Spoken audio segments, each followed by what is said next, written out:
지난 8월 한 엄마 경찰관이 음주운전 차량에 치여 19개월 된 딸을 두고 숨지는 안타까운 사고가 있었습니다.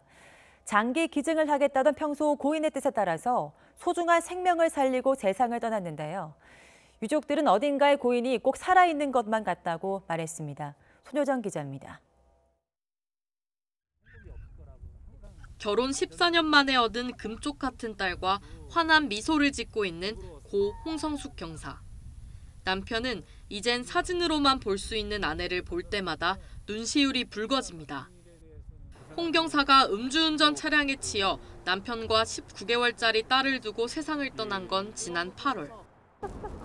거짓말인 줄 알았죠. 처음에는 거짓말인 줄 알았고 시간이 없다. 그래서 얼마나 시간이 있느냐라고 물어봤었습니다. 근데 물어봤는데 길어야 하루 7시간. 사고 당시 상태는 위중했고 이튿날 뇌사 판정을 받았습니다. 청천벽력 같은 소식이 이어졌지만 남편은 평소 아내가 입버릇처럼 말하던 일을 실천하기로 결심했습니다. 자기가 먼저 가면 어떻게 기증을 할 건지 말할 건지 그거에 대해서 얘기를 좀 했었는데, 그래서 예전부터 남의 호흡이 돼주고 눈이 돼주고 그다음에 심장이 돼서 좀 뛸 수 있게 그렇게 해주는 게 좋지 않을까라는 얘기를 좀.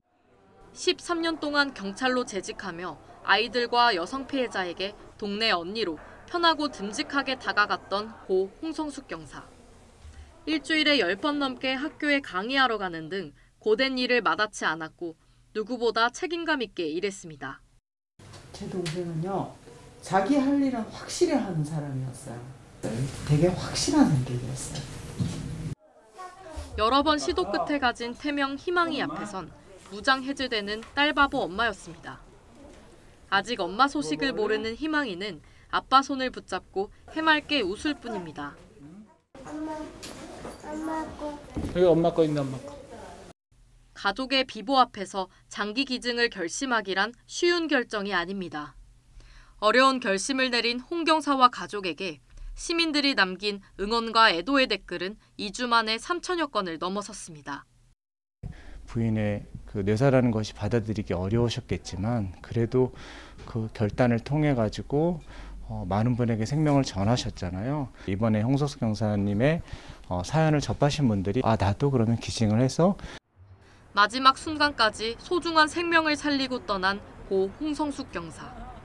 가족들은 홍 경사가 꼭 어디선가 살아있는 것만 같다고, 멀리서 가족들을 지켜보고 있는 것만 같다고 말합니다.